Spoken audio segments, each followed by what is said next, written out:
Bem, galera, bom dia. A gente já se viu hoje logo cedo, mas infelizmente o aplicativo não nos ajudou a nossa aula por videoconferência. E aí a gente combinou que eu iria gravar um vídeo para vocês, passando alguns conceitos, algumas ideias, para que num segundo momento a gente pudesse depois discutir esse conteúdo, tá certo? Então, parte desse conteúdo vocês já viram na aula de ontem, mas aí eu vou reforçar mais uma vez a importância desse conteúdo para o Enem, a importância desse conteúdo para o nosso cotidiano, para o nosso dia a dia, porque são conteúdos que nos levam a pensar a saúde. Então, se a gente está falando de carboidratos, se a gente está falando de lipídios, se a gente está falando de proteínas, estão diretamente ligados à nossa alimentação. E não só isso, né? A gente vai pensar num contexto científico e vai pensar dando ênfase a alguns conceitos que são mais relevantes, principalmente no que se diz respeito à nossa prova do Enem. Então, qual é o principal ponto aqui em relação aos carboidratos? É você ter o entendimento de que ele é a principal fonte de energia do seu corpo, certo? Isso significa que você vai precisar estar ingerindo carboidratos para que você tenha energia suficiente no seu corpo, para que todo o corpo funcione de uma forma correta, certinha, sem muitos problemas, tá certo? Um outro ponto importante e relevante, a gente precisa entender, é que não é só uma fonte de energia. Os carboidratos estão presentes em outras situações no nosso organismo. Por exemplo, eles são constituidores do líquido sinovial. O que é o líquido sinovial? É o líquido que está nas articulações, é aquele líquido que faz com que um osso não atrite com o outro. Isso é muito importante, tá certo? Ele está presente, por exemplo, na saliva. Então ele é importante porque ele é um lubrificador. Então, assim, há vários contextos, há várias utilizações, funções do carboidrato no nosso organismo.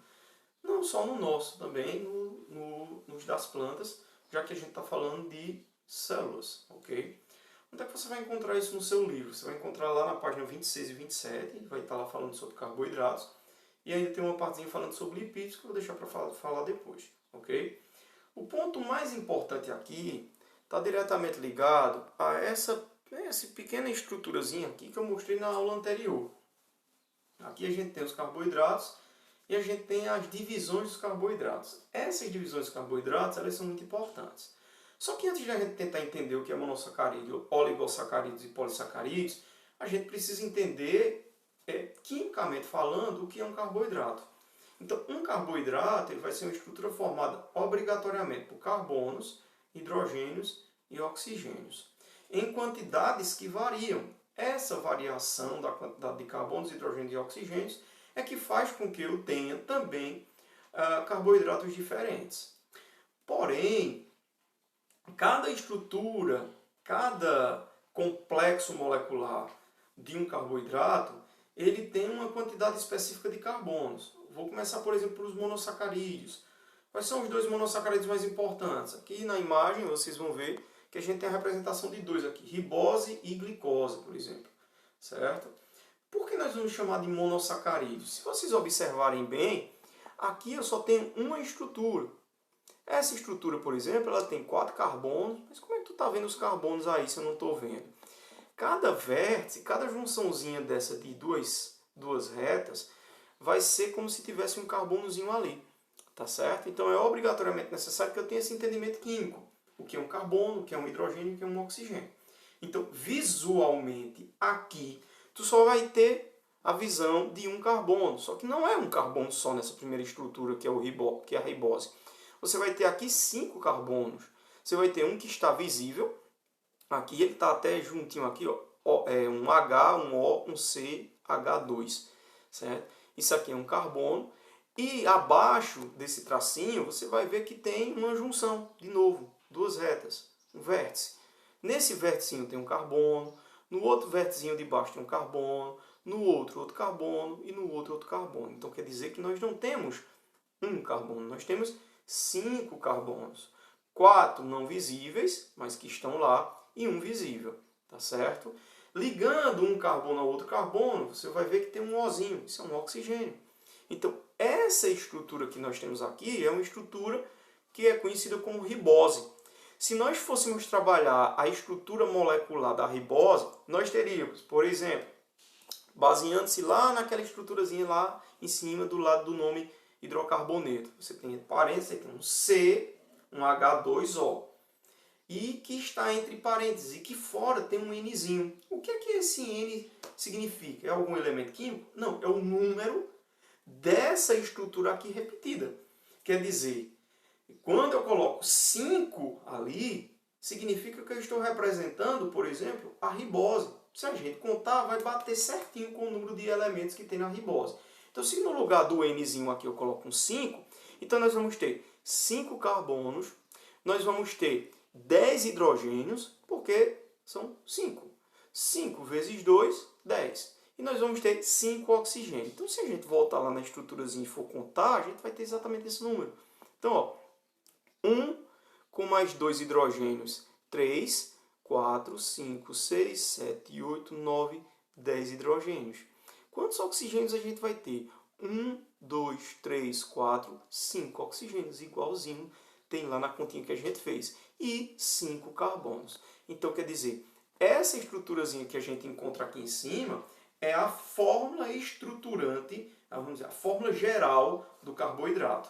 E aí, quantos carboidratos eu tenho, é aquele Nzinho que eu vou colocar ali. Então, se eu colocar, por exemplo, um 10 no lugar do N, eu vou ter duas riboses, né? Então, eu vou ter duas riboses, porque uma ribose só tem 5 carbonos, 10 hidrogênios e 5 oxigênios.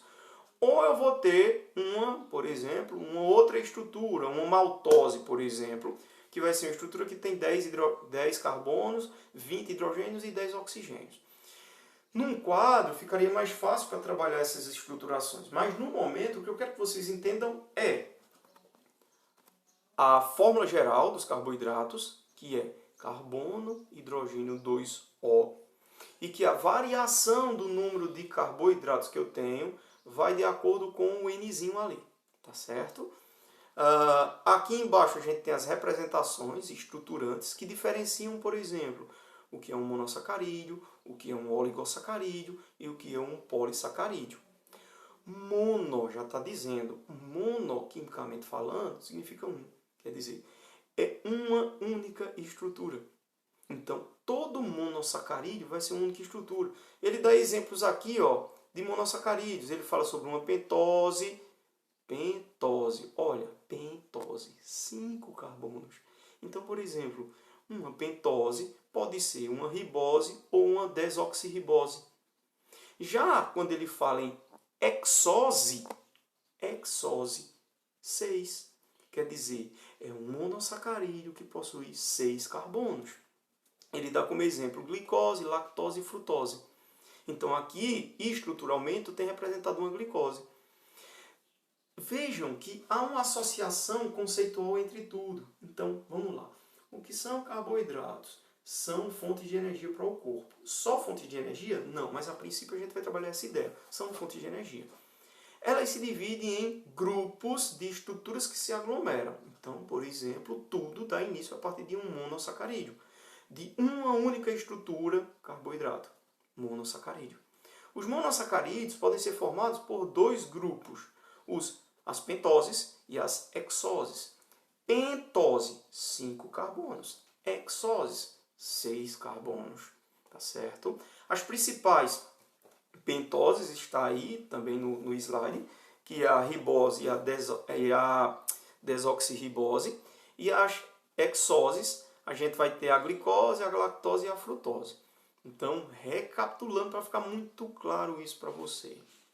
Monossacarídeos são estruturas mais simples dos carboidratos, que são constituídas por números fixos de carbonos, de hidrogênios e de oxigênios. Então, que fique claro, se eu tenho 5 carbonos, obrigatoriamente eu vou ter 5 oxigênios e vou ter 10 hidrogênios. Se eu tenho 6 carbonos, eu vou ter 6 oxigênios e vou ter 12 hidrogênios. Então, novamente, a gente se baseia exatamente nesse contextozinho da fórmula geral dos carboidratos. Quando a gente começa a falar sobre oligosacarídeos, a gente também pode chamar de disacarídeos. Dois. Então, são dois monossacarídeos que juntam-se. Então, quer dizer, quando eu junto um monossacarídeo com 5 carbonos, mais outro monossacarídeo com 5 carbonos, eu formo uma estrutura um tanto mais complexa. Então, eu tenho um carboidrato mais estrutural, mais complexo. Nessa junção, eu não vou chamar mais de mono, porque não é só um, são dois juntos. E aí eu vou chamar de oligosacarídeo, que também são conhecidos como os disacarídeos, certo? Os mais comuns são a maltose e a lactose. Então, a lactose, por exemplo, é uma estrutura que é constituída por dois monossacarídeos. Aqui a gente tem um exemplo, aqui embaixo, da lactose. Então, quer dizer, como é que eu constituo uma lactose? Duas glicoses. Então, quando eu junto duas glicoses, eu formo uma lactose, certo? Então, quer dizer, na glicose, que tem 6 carbonos, na lactose eu tenho 12 carbonos, porque são duas glicoses juntas, certo? Aí eu queria fazer uma ressalva em relação a essa fórmula estrutural. Se na glicose o número de oxigênio é o dobro do número se o número de oxigênio é igual ao número de carbonos, nos disacarídeos, também conhecidos como oligosacarídeos, a gente vai ter a diminuição de um oxigênio. Então, por exemplo, a lactose aqui ela vai ter 12 carbonos, mas ela só vai ter 11 oxigênios. Mas como assim, professor? Por que diminui um oxigênio? Porque eles não se unem aqui. Se nós observarmos, você vai ver que que a lactose e a glicose, quando se juntam com a outra glicose, vai haver a eliminação de uma molécula de água. Nessa molécula de água levam 2 hidrogênios e um oxigênio. A gente também seria mais fácil se eu tivesse um quadrozinho para mostrar, mas depois eu mostro isso, tá certo? Eu faço um vídeo mostrando como elas se juntam, de que forma elas se juntam e assim sucessivamente.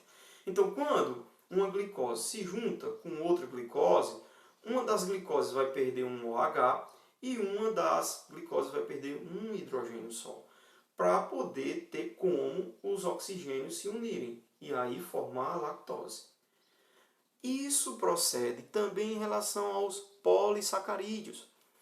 Professor, o que são polissacarídeos? São estruturas que têm mais de 3 a mais monossacarídeos. Isso quer dizer, recapitulando, monossacarídeo, um carboidrato. Um carboidrato. Uma estrutura carboidrato. Oligosacarídeos, 2. Junta-se 2 monossacarídeos, formam um oligosacarídeo. Polissacarídeos, 3 ou mais monossacarídeos juntos. Então a ideia é que você tenha essa compreensão. Isso sim é uma parte importante do contexto. Isso sim é uma parte importante do que a gente precisa estudar sobre carboidratos. É você saber diferenciar o que é um monossacarídeo, o que é um oligosacarídeo e o que é um polissacarídeo, certo? Os nomezinhos aqui, com o passar do tempo, a gente vai aprendendo, ok? Os polissacarídeos normalmente são amidos, quer dizer, são estruturas com uma complexidade maior, é óbvio, porque eu vou ter mais monossacarídeos, certo? Os exemplos que temos aqui é a amilopeptina, certo? Por que amilopeptina? Vocês vão observar que as estruturas formadas aqui vêm da glicose. Então é interessante observar, por exemplo, que a amilopeptina é nada mais, nada menos do que 3 glicoses. Você está vendo aqui que são 3 glicosezinhas juntas que constituem um polissacarídeo. Então, para a gente encerrar a nossa aula de hoje, para ficar bem claro para vocês, vamos recapitular de novo. Nós estamos falando de carboidrato, que são fontes de energia celulares. É daí que se consegue a energia celular. Quer dizer, as células conseguem sua energia a partir dos carboidratos. Mas como é que a gente consegue os carboidratos? A partir da nossa alimentação, óbvio. Só da alimentação? Não, depois a gente vai falar sobre outros processos, certo? Todo carboidrato se divide em 3 grupos, que nós vamos chamar de monossacarídeos, oligosacarídeos e polissacarídeos. Os monossacarídeos mais conhecidos são pentoses e hexoses. Pentose, 5 carbonos. Hexoses, 6 carbonos. As pentoses mais conhecidas são as riboses e a desoxirriboses. Já no caso, as hexoses, vocês têm aí a glicose, a galactose e a frutose. Que depois eu vou passar um conteúdo para vocês, mostrando as estruturas de cada um e a diferença de cada um, ok? Depois a gente vai para as oligosacarídeos, que também são conhecidos como disacarídeos.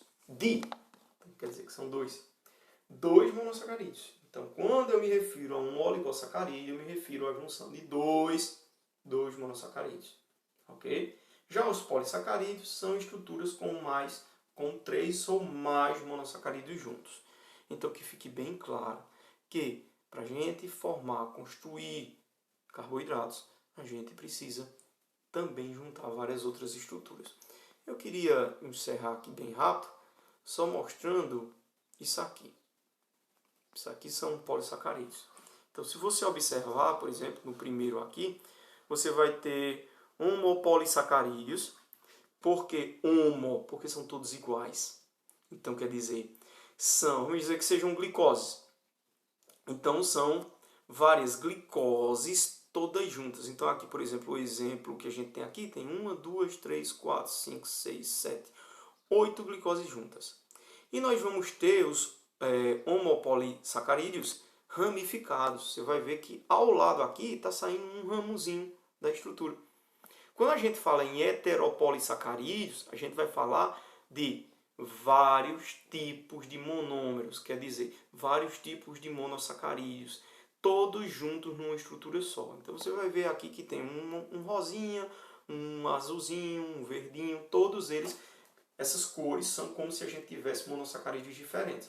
Muitos monossacarídeos juntos formam os polissacarídeos. Os polissacarídeos podem ser homopolissacarídeos ou heteropolissacarídeos. Podem ser ramificados ou podem ser normais. É bom que se diga que tem uma palavrinha aqui chamada monômeros. Certo? Então, monômeros eu me refiro quando eu tenho um monossacarídeo. Certo? As palavrinhas são difíceis, o contexto é difícil, a aula por vídeo é difícil, vocês não têm como questionar agora, mas a gente vai ter um momento onde vocês vão poder questionar e fazer as perguntas devidas que vocês acham que se encaixam melhor aqui, ou de que forma a gente pode contextualizar isso para facilitar o entendimento de vocês. Então eu encerro o nosso vídeo falando que estou à disposição, vocês podem mandar perguntas, questionar alguma coisa via WhatsApp ou por nossa sala no Classroom, ok? Então, um abraço, valeu!